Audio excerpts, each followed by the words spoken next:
ada di Car Free Day dan saya sedang ada di booth Surban. Nah, baru minggu ini nih saya ketemu sama Pak siapa?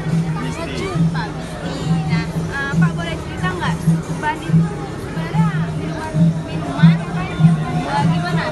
Surban, susu racik bandrek. Dia beda sama bandrek biasa karena ada madu-madu di dalam. Racik berarti nggak hanya susu dan bandrek aja.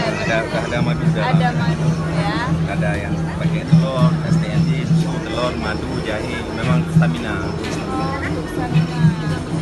Ada berapa macam berarti Pak menu Di minuman di Surban. Surban? Ada es campur, STND, DST, teh susu telur, Teh susu telur, sama bubur kacang hijau. Ada risol Arab, risol Arab. nasi goreng, jerami.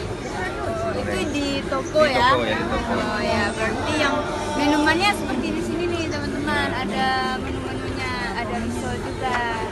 Itu alamat tokonya di Ramteh, Di Jalan Profesor Ali Ali Hasmi. Hashimi, dekat Masjid Ramteh. Ya? Dekat Masjid Lamteh, lewat sedikit kalau dari arah Sepal dekat.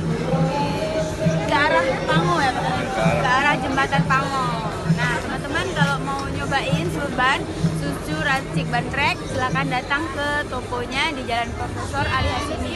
Atau kalau yang lagi jalan-jalan di Car Free Day boleh mampir sekarang. Sudah habis.